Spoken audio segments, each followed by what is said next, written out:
भारत में धर्म संसद हुई और मुसलमानों के कत्लेआम के लिए वर्गलाया गया। जेनोसाइड वॉच के सरबराह ग्रेग स्टेनन ने आगाह किया कि भारत में मुसलमानों के खिलाफ वैसा ही कत्लेआम हो सकता है जैसा रुवांडा में तूत्सी के खिलाफ हुआ था। हर जगह उस पर रद्दमल आया। आज हम देखेंगे कि अरब दुनिया ने उस पर क्या कहा। आज जुमरात का दिन और जनवरी की 20 तारीख है। अरब देश की खबरें सुनने वालों को फैजुल हक का सलाम। कबल इसके कि मैं आगे चलूं, अगर आपने अब तक ये चैनल सब्सक्राइब नहीं किया है तो इसे सब्सक्राइब कर लें और साथ ही बेल आइकन को भी क्लिक कर दें ताकि आपको अपडेट्स मिलती रहें। अब चलते हैं खुसूसी प्रोग्राम लुक वेस्ट के इस मौजू की तरफ जिसने पूरी दुनिया में हंगामा मचा रखा है। इंतहा पसंदों की एक धर्म संसद हुई जिसमें मुसलमानों के कत्लेआम के लिए अक्सरियती हिंदू फिरके को वर्गलाया गया, लेकिन मुल्क के अंदर एतदाल पसंद हिंदुओं ने भी इस धर्म संसद की मजम्मत की। लेकिन बरसर इख्तिदार भारतीय जनता पार्टी और वजीर आजम नरेंद्र मोदी ने उस पर खामोशी इख्तियार कर रखी है। बैरून मुल्क मुकीम भारतीयों ने, जिनमें हिंदू, मुसलमान, सिख, ईसाई सब शामिल हैं, धर्म संसद को शर्मनाक बताया और उसके खिलाफ कार्रवाई की अपील भी की। जनूबी अफ्रीका, ऑस्ट्रेलिया, अमेरिका, बरतानिया, जर्मनी, न्यूजीलैंड के बशमूल मुतअद्दिद मुल्कों में तमाम मजहब के मानने वाले भारतीयों ने 8 जनवरी को ट्विटर पर स्टॉप इंडियन मुस्लिम जेनोसाइड के नाम से हैशटैग चलाया और धर्म संसद में तकरीर करने वाले तमाम लोगों की गिरफ्तारी का मुतालबा किया। उन भारतीयों ने कहा है मुसलमानों के कत्लेआम की अपील के खिलाफ पूरी दुनिया से आवाज़ उठनी चाहिए। प्रोफेसर ग्रेगोरी स्टेनन या ग्रेग स्टेनन ने, जो जेनोसाइड के उमूर के माहिर हैं और जिन्होंने 1994 में रुवांडा में तूत्सी कबीले के कत्लेआम की पेशगोई की थी, कहा है कि भारत में भी वैसे ही हालात पैदा हो रहे हैं और भारतीय मुसलमान निशाना बन सकते हैं। वो एक नॉन प्रॉफिट ऑर्गेनाइजेशन जिसका नाम है जेनोसाइड वॉच चलाते हैं। 14 जनवरी को उन्होंने एक ब्रीफिंग के दौरान कहा था, Now, when we have that kind of warning, and that is what we call incitement to genocide. Incitement is a crime under the Genocide Convention. And when you have that kind of incitement, it is the preparation stage for genocide. Preparation is, as Hannah has already pointed out, what we consider to be the 7th stage. And after that comes persecution. And we've already seen some of the persecution. These stages of genocide, which are not linear, as Hannah has pointed out, they occur simultaneously.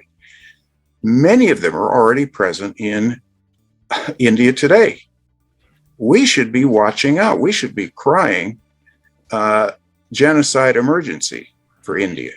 Greg Stanton ने कहा कि genocide watch 2002 से भारत में कत्लेआम के बारे में बोलता रहा है। गुजरात में 1000 मुसलमानों का कत्ल किया गया था। उस वक्त नरेंद्र मोदी गुजरात के वजीर आला थे। उन्होंने कुछ नहीं किया। उन्होंने इल्ज़ाम आयद किया कि बहुत से सबूत हैं जिनसे पता चलता है कि मोदी ने कत्लेआम की हौसला अफजाई की थी। ग्रेग ने कहा कि हुक्मरां बीजेपी मुस्लिम मुखालिफ जज्बात भड़काकर सियासी फ़ायदा उठा रही है। इस हुकूमत ने कश्मीर के ऑटोनोमस स्टेटस को ख़त्म किया। ग्रेग स्टेनन ने हरिद्वार के धर्म संसद का भी नाम लिया। उन्होंने कहा कि यह जेनोसाइड कन्वेंशन के खिलाफ है। भारत का कानून भी जेनोसाइड की मुखालफत करता है। कानून का निफाज होना चाहिए। ये रिपोर्ट हर जगह छपी और उसे अमेरिका की NBC न्यूज़ की वेबसाइट ने भी नशर किया और उसका तर्जुमा एक बड़े अरबी रोज़नामे अल कुद्सुल अरबी ने भी छापा। ये रिपोर्ट अरबी में दूसरी वेबसाइट्स जैसे अल-उम्मा प्रेस ने भी छापी। इसी दौरान 17 जनवरी को अल जज़ीरा टीवी ने एक तफसीली टीवी प्रोग्राम दिखाया जिसमें अरबी में बताया गया कि भारतीय मीडिया मुसलमानों के खिलाफ भड़का रहा है और उसे हुकूमत की सरपरस्ती हासिल है। لم تعد منصات التواصل الاجتماعي مساحة مفتوحة للأخبار الكاذبة فحسب، بل تحولت إلى الناقل العالمي لخطاب العنصرية والكراهية. وإذا كان هذا الأمر ينطبق على مجتمعات كثيرة حول العالم فإن الهند تعاني منه أكثر من غيرها، وذلك بحسب المتابعين لعناوين وسائل الإعلام الهندية.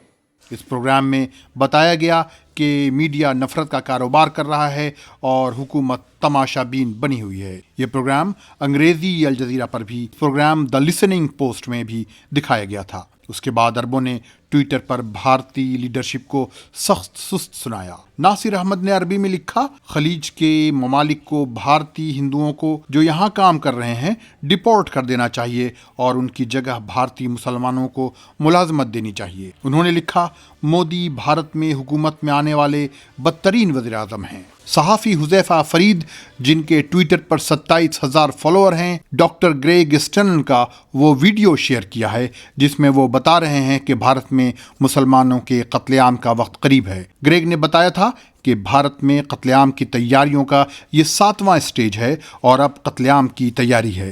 हुज़ैफ़ा फरीद ने लिखा कि गुजरात के कसाई मोदी जो उन्होंने 2002 में किया था उसे दोहराएंगे। उनका ये ट्वीट 350 बार रीट्वीट भी किया गया है। 8 जनवरी को एक शोहरत याफ्ता सहाफ़ी मोमिन अल-वज़्ज़ान ने लिखा कि 1 साल से ज़्यादा हो चुके हैं भारत में मुसलमानों पर जुल्म हो रहा है, उन्हें कत्ल किया जा रहा है, उन्हें नकल मकानी करने पर मजबूर किया जा रहा है, यहाँ तक कि यूनिवर्सिटियों में मुस्लिम लड़कियों या तालिबात को हिजाब पहनकर दाखिल होने में रुकावट पैदा की जा रही है। उन्होंने कहा कि भारतीय मुसलमानों का मसला अलग अलग वाक़यात का मसला नहीं है, बल्कि ये एक पूरा मसला है। ट्विटर पर हमद अल उस्मान ने लिखा, एक इंतहा पसंद हिंदू टीवी चैनल है जिसे सुरेश चलाता है और भारतीय मुसलमानों के कत्ल पर लोगों को वरगलाता है।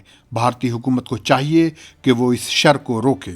उन्होंने कहा कि मैं उम्मीद करता हूँ कि इस्लामी ताउन तंजीम यानी OIC भारतीय मुसलमानों की मदद करेगी। हाल ही में कर्नाटक में एक मुस्लिम नौजवान के कत्ल पर भी अरब सोशल मीडिया गर्म है। इब्न सालबा ने लिखा, समीर खान जो कर्नाटक के मुस्लिम नौजवान हैं, उनका हिंदू इंतहा पसंद RSS के अरकान ने कत्ल कर दिया और जैसा कि हमेशा होता आया है, वीडियो में शनाख्त के बावजूद मुजरिमों को गिरफ्तार नहीं किया गया। अरब मीडिया भारत में मुसलमानों के उनके अमलाक, उनकी इबादतगाहों, मस्जिदों और मज़ारों पर हमलों की तस्वीरें और वीडियोज़ मुस्तकिल नश्र कर रहा है और ये तमाम चीज़ें अरब ट्विटर और दीगर सोशल मीडिया प्लेटफॉर्म पर शेयर कर रहे हैं और गुस्सा जाहिर कर रहे हैं। गुज़िश्ता कई महीनों से अरबी में ट्विटर, फेसबुक और यूट्यूब पर अरब दुनिया में भारतीय मसनूआत के बाइकआउट की मुहिम चल रही है। भारत में मुसलमानों का कत्लेआम, भारतीय मुसलमानों की मदद करो जैसे हैशटैग अरब सोशल मीडिया बिलखुसूस ट्विटर का मामूल बन चुके हैं। आगे आगे देखिए होता है क्या। मिलते हैं अगले बुलेटिन में। खुदा हाफिज।